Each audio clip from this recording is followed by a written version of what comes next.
Jesus fucking Christ. Um, Excuse me. Well, here's the GFX. I have the 3264 coming in tomorrow. It's a 120 millimeter macro slash portrait. You multiply these lenses times 0.79, so this ends up being like a 95 millimeter, essentially 100 millimeter. This is a 63 millimeter, which is basically the 50 millimeter, a Quiv. Insanely expensive lenses. Wow. So, remember I used to shoot medium format film, and I used to shoot a large format. I had a Calumet 4x5, although I cut this negative up for demonstration purposes, one of my 4x5 negatives. And it's a 4x5 negative of my old 6.7 Pentax. This negative is like, I got a bunch of these negatives, these 4x5s, that's why I cut it up. This negative is like 20 years old. So, damn, this this camera made me cry. Literally, this camera made me cry. Now is it obviously better than my old 6.7 film camera. Resolution is unquestionably better than my 4x5 ever was, my Calumet 4x5. I was taking pictures from 10 feet away, just test shots, and I've got a couple test shots below. Check out the links. Or just test shots, raining like crazy outside, okay? Been spending all day screwing around with the camera. I can zoom in on a loose thread, on a spool of thread, about 12 feet that way. And then I could zoom in on the dust that's actually lighted itself on the single thread that's like hanging up from the spool of thread. Yeah, I could never do that. Hit the microphone. Never do that with my 4x5 Calumet. So, yeah, better than my 4x5. Yeah, make sure. Now, I didn't know that the Flickr would actually downsample the images, but they do. I uploaded raw conversion to TIFF, which were 120 megabytes, so they're downsampled at Flickr. I don't know, they might be like 20 megabytes or something, but even once you see the huge images, that's still not the full converted TIFF files. They're straight out of camera images. The links are below. The camera actually should be charged like a few $100s more. This is like an initial review. I spent all day with this camera. This is actually the tilt adapter, which is, by the way, incredibly expensive.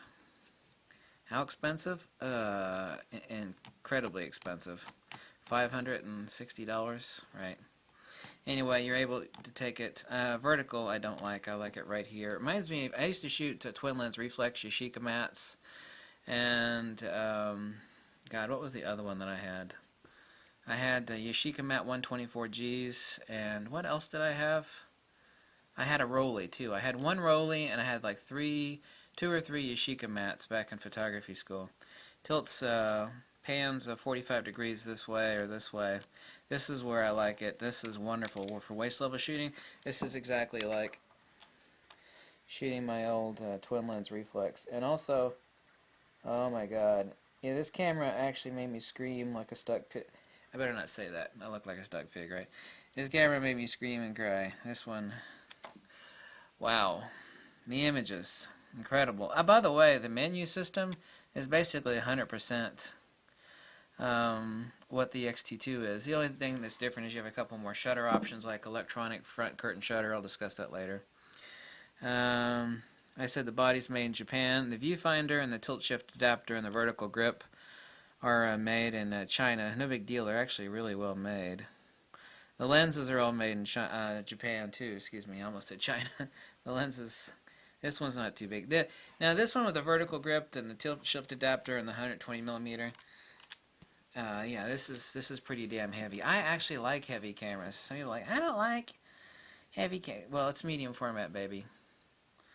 The only thing that I absolutely don't like on this camera is I can't stand the camera strap.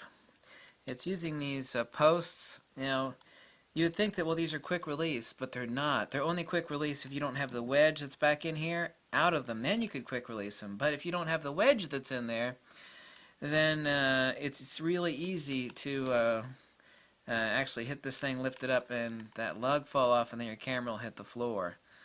Yeah, that's no good. So it's not a quick release. So to get that wedge out, you can't pull the wedge out.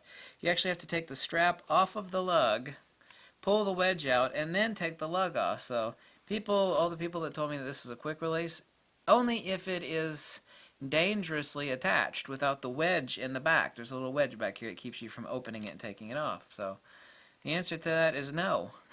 So it's actually the longest, most obnoxious strap to take on and take off. I don't like that. I wish they actually just stuck a regular lug on there. The vertical grip, all the buttons. By the way, you've got a lot of customizable buttons on this thing. And oh my god, this camera is so well built.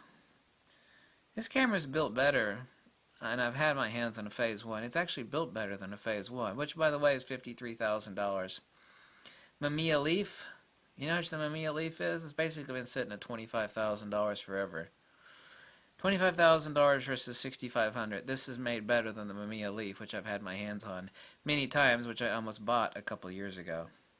You know the wonderful thing about medium format, and Nikon's going to come out with a 40 megapixel camera here for their 100th birthday, but it's a full frame sensor. It's not a medium format. Is that no matter? This is so funny. It's like no matter what anybody says, you just go, but medium format. That's gonna be my new motto. It's like no matter what. So I gotta say this image quality, and then I go, but medium format. So no matter what camera, unless it's a Phase 1, okay, and nobody's got a Phase 1, you just go, but medium format. The images from this thing made me scream. Oh my god, I love this. If anybody out there has a GFX camera and you don't have the tilt shift adapter, let me actually take it off and show it to you. Did I lock this in? Here we go. Here we go. Just give me a couple seconds. You gotta press this in. And there we go. That's that. And then there's actually a magic trick to this. You have to press down and then 2 buttons. Here it is. This is an insanely expensive little piece. It is incredibly beefy. The camera is actually fine. You don't even need the viewfinder. I've seen a lot of people that actually have this camera and they don't have this. This is an absolute. If you got a GFX or you're thinking about getting a GFX, I know this is another $550, whatever it was. Absolute necessity. Well, yeah, even though it was raining today, the first thing I did was hit the insurance agent. And, yeah, it's insured. It's insured now. Insured. So well made. Love the hell out of this. I know this is only an initial review, but I can evaluate a camera really quickly, and I've been beating the hell out of this thing for the past 12 hours. Wow, really, really impressed. I said I wouldn't talk about autofocus speed, but the single point autofocus, everybody said the 63mm, which does have a stepper motor in it. And it also has no optical image stabilization like the 120mm does. I think the 120 is the only one with OIS, right? Right. Very nice. A nice fast autofocus. For medium format, actually 120mm. Everyone says the 3264, which I know uses linear motors. This uses a stepper motor. You can hear the stepper motor. This one uses linear motor. You can actually hear the. You don't even need to hear the linear motor. You can hear the loose element when the camera's off. Hear that? Yeah, that's the linear motor. The driven element is loose in there when the camera is off. No power to it. The customization on this thing is mind-blowing. You can even customize the top dial. Oh my god, this camera is just the tits. Let me repeat that. This camera is the tits. A couple of people have emailed me saying, this makes no sense either because I'm the brokest of them. The top 20 YouTube photography channels, nobody has the GFX. Those people with 200 plus or whatever thousand subscribers, they got a lot more money than me. Those are the people that are always traveling the world. Why don't they own one of these yet? I mean, they got a lot more money than I've got. A lot more money than I got. It's like, why? Who cares, right? I don't give a damn.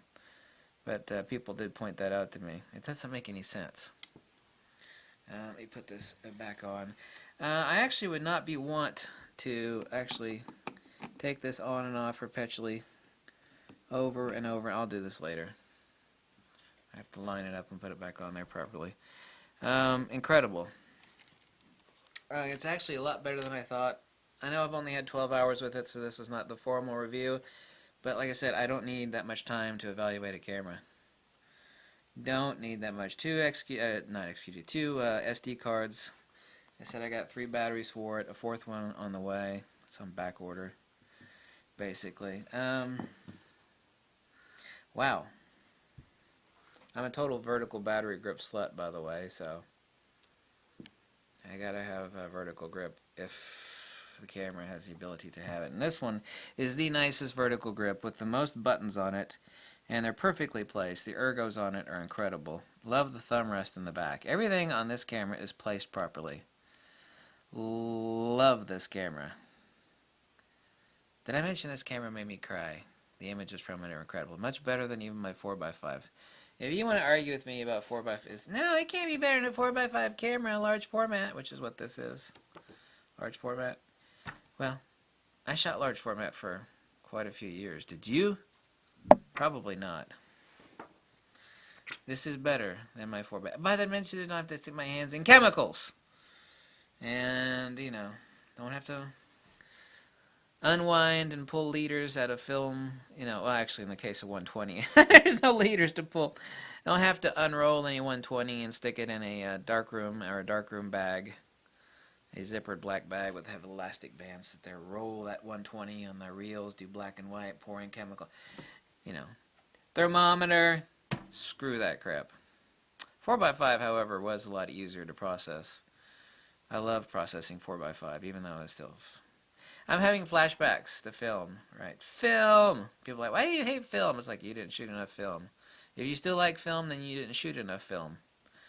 Because if you shot enough of it and messed with enough of it, you get sick of film.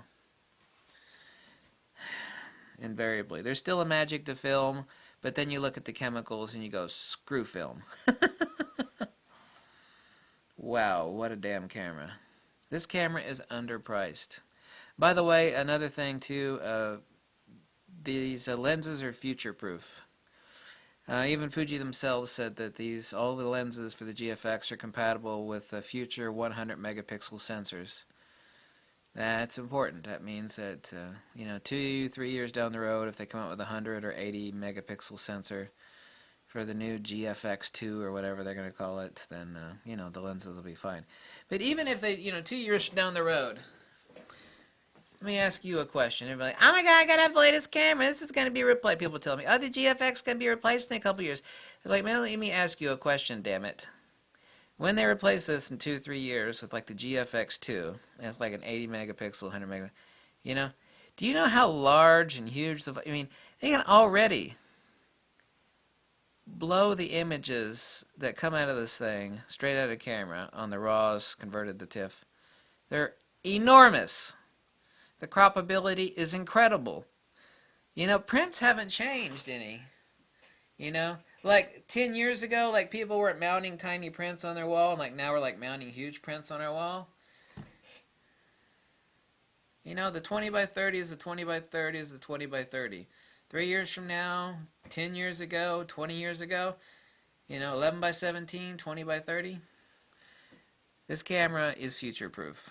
As long as I take care of it, this camera, let me repeat this, future-proof. Future-proof. Let me say it again, future-proof.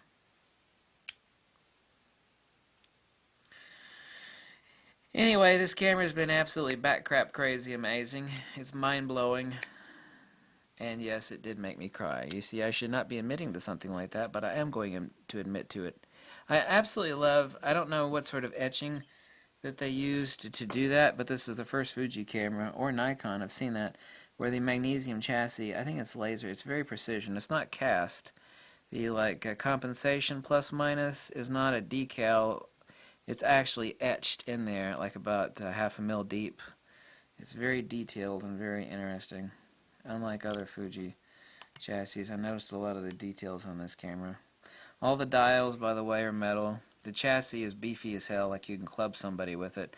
This really reminds me of the Nikon D3. The chassis on this sucker reminds me of the Nikon D3, and I don't say that lightly. So, I officially declare this the toughest damn camera since the Nikon D3 as far as digital. Did you hear me say that? Toughest built camera since the Nikon D3. Period. With a price to match, too.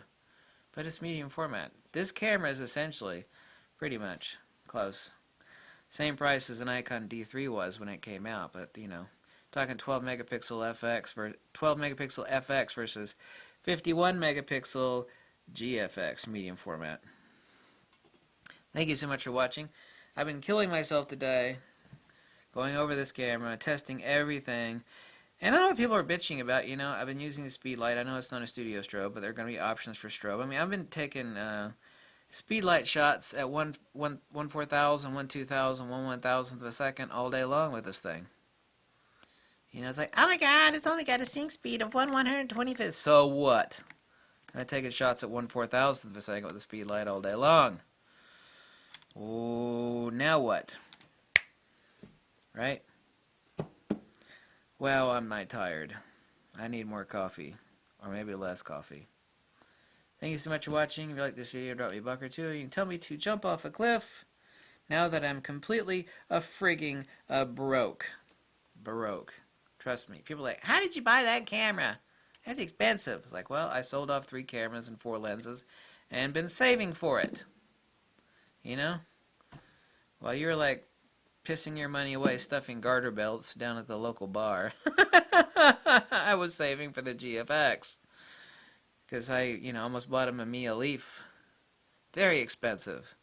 A couple years ago. And I knew this would be better for a lot less money. And damn, it is. Damn.